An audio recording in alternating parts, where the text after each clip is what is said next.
Hey guys, it's time to talk about the game behind me over here. I believe that I'm about to go and look at what's going to be the last move of this game, but let's actually jump over to the community tab and see what you guys voted for the very last game. So let me just change my screen here. I'm on the community tab of my channel. So over here at the top, kind of towards the right, if you haven't seen this button, you can click on that and it takes you to all the community posts where we've been playing this game. I'm going to go here. You voted Rook F8. I played Bishop E1. Okay, let's see what the vote is. I'm going to click on comments. Ladies and gentlemen, we will end the game in style by playing Queen takes G2 check. There you go. And after Knight takes G2, Rook F1. Okay, cool. And everybody, yeah, lots of people are saying Queen takes G2. So, congratulations, you guys saw it, and I had no good moves. I was like, let me just see if they see this, which of course most people saw it. Great. Now, the moment that I think we've all been waiting for. Let's check the accuracy of this game and see how well my 12 to 1400 rated audience played this game. Now, of course, there's people higher than that, but on average, the majority of my subscribers are supposedly between 12 and 1400. Now, it could just be that you guys have been following me long enough that you've learned so much that you've become like super grandmasters, which I will take as a compliment, or there could be something else going on. But let's take a look and see. All right, so here I am on an empty analysis board. I'm going to plug in the moves and then we'll run the game report and see what we get. Just give me a minute to do this. All right, so I just put that in. Let's go ahead and click game review and see what we have here. Wait for it. I'm expecting a pretty high number for the black side. Definitely above 90. I'd be surprised if it's below 90. And mine, I'm thinking 70. Yeah, I was going to say 70 something. Okay, 89.5. So there were some mistakes made.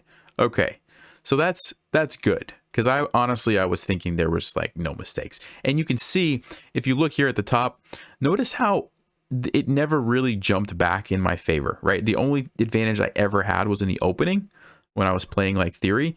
And then it just kind of never really had a chance. There's this moment right here, which we'll look at. And then this moment right here where there was some slight inaccuracies. So knight to C6. Okay. And B6 were the best chances that I had. But other than that, it was pretty much smooth sailing. So let's go ahead and look at the game. I'll talk through my thoughts and kind of what I was thinking as we were going through the game. And then we'll end the video by talking about where we're going to go from here, because I am going to make some changes, but we'll get to that in just a second. So here we go. E4, and let me actually go to analysis. I want to turn off the feedback here. And I will leave the eval bar there for you. I'll make this a little bit bigger. How about like that? And we'll leave Stockfish over there in case we want to reference that. So, Caro-Kann, this is the line that I teach in my course. If you guys are interested, links in the description. I have so much success with this in most games when I'm not playing against people who are so strong. It's a very tricky line. It's very weird. It's not what a lot of Caro-Kann players are used to playing. And so I think that's why I've had really good success with it. Knight f6, pretty common. F3, most people take here. And then bishop f5 is the best move. A lot of people, actually, it's funny, will play bishop g4, which is totally losing.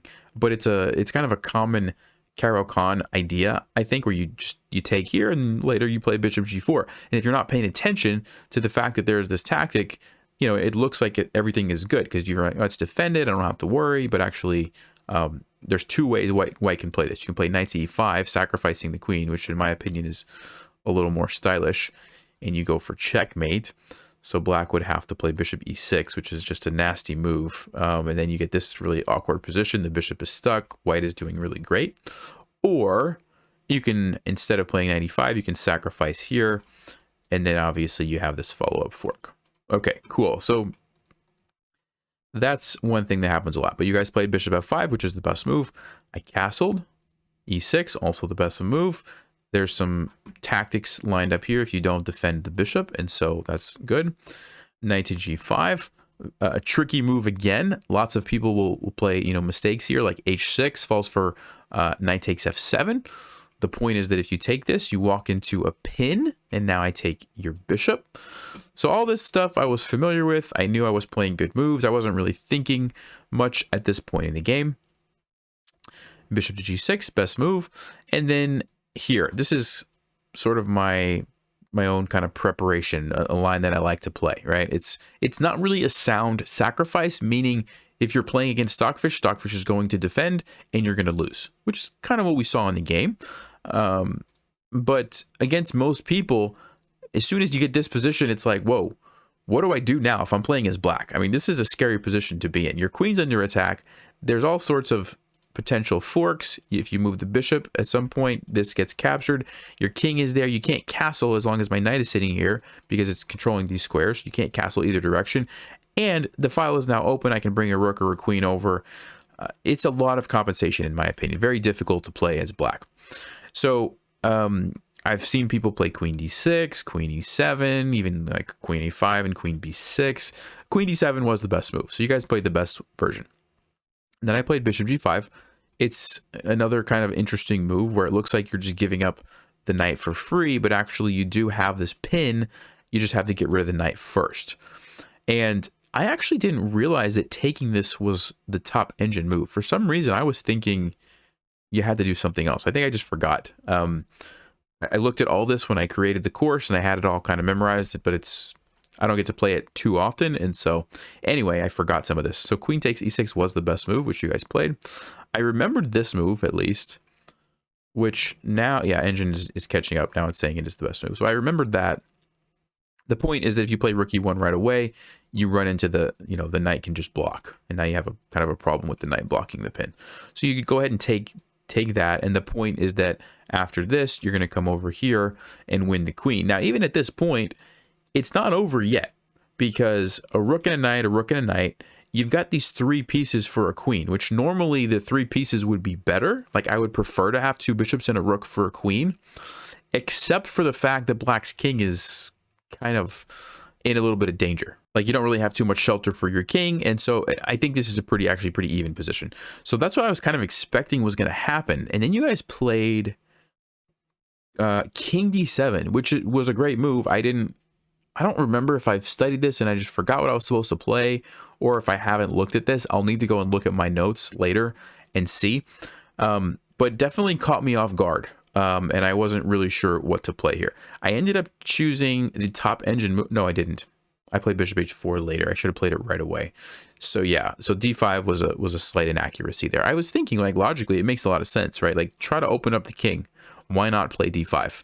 But I guess there's merit to waiting because maybe you don't have to worry about the bishop check as early like I did. I'm not really sure. Anyway, d5, you guys took it. Then I took, and then I played bishop h4. Okay, here was the top engine move. Okay. The point is I wanted to save my bishop. I also felt like keeping it on this diagonal was going to be helpful because it controls the d8 square. So I don't have to worry about the rook coming there. Also, if I go like back to c3, the issue here is I wanted to play c4. I really wanted to play c4 to defend my knight. And I can't do that now if I play bishop c3, right? Obviously, I can't go to d4. I lose my knight. I can't go to e5. And so I was kind of torn between these 2 options. And I figured, okay, let's go to h4. So bishop h4, bishop c5 check. Pretty logical move, right? Developing a piece with tempo. And so I have to sidestep it, obviously. All right, so here we had knight to c6, which was a slight mistake according to the engine. c4, I just wanted to bolster my knight. And at this point in the game, I really felt like I was doing okay. Like I thought, okay, I'm going to be able to play b4 at some point. I'm going to get these pawns rolling. I'm going to get an attack on the king. And I don't know, it just really got away from me. Let's see where it went wrong. b6, queen a4. Engine does not like that. So I guess this is the thing about queens, guys. Like if you misplace your queen and you don't have time later to like fix it, what ends up happening is you end up playing like a good portion of the game where your queen is just misplaced. That's kind of what happened in this game. Like I really felt like this was where I wanted my queen to be to attack the king. But then it turned out that my king was actually getting attacked and I didn't have my queen in a position to help defend, right? And so kind of a weird dynamic how that happened, right? And this kind of goes to show you have to be really careful with queen moves, because exactly like what I said. So Engine is saying I should have just played b4. Yeah, I had a feeling. I did have a feeling that like maybe just giving up the pawn was this you know, the smart thing. I guess I just wasn't sure like what I was going to do after this. Because if I just trade, I didn't really see like a great follow-up. Yeah, and Stockfish is saying that's not the way. What was I supposed to do here? Rook to e1. And if the queen moves, just bring the rook down. Huh. And on this, what's the point? Queen g4. Yeah, see, this is a kind of move that I think I just miss a lot of the times. Like, it just looks very hard to find. So that whole idea of like bringing the rook over and down and then following it up with the queen check, and yeah, I didn't see all that. So, but I did have a feeling that like, man, maybe I didn't have time. I needed to play b4. Anyway, didn't do it, obviously. So queen a4. All right, here we go. This, I believe, was a pretty bad move. Let's see. How bad was that? Yeah. Yeah, this was on my mind. I was thinking about playing bishop g3. I was also thinking about playing b4, and I was thinking of all of these three moves that Stockfish is saying was better than bringing the rook over.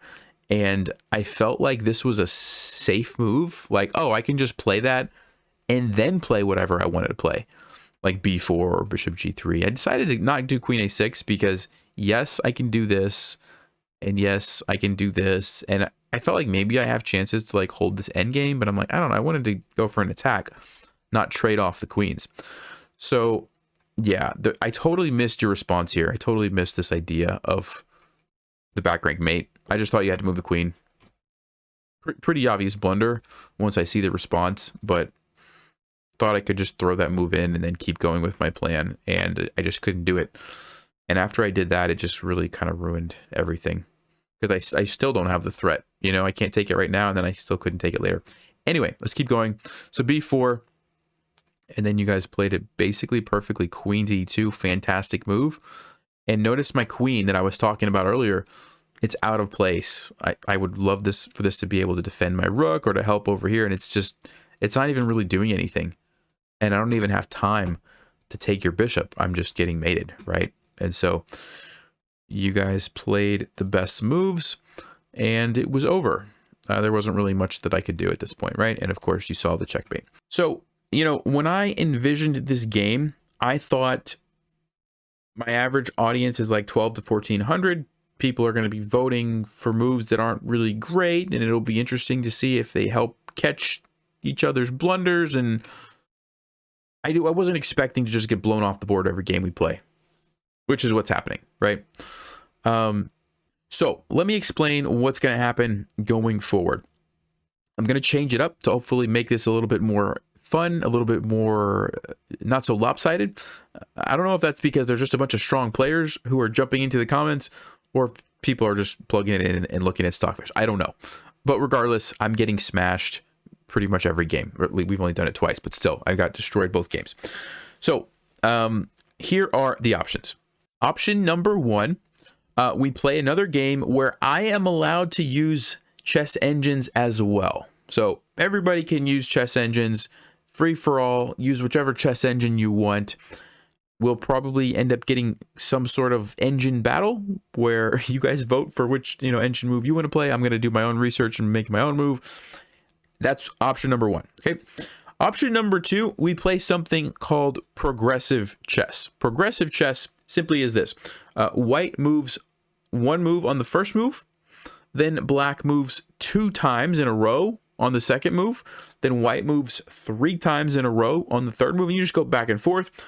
Most of the games are pretty short because somebody can like line up some checkmate or some, you know, something with like 4 or 5 moves in a row.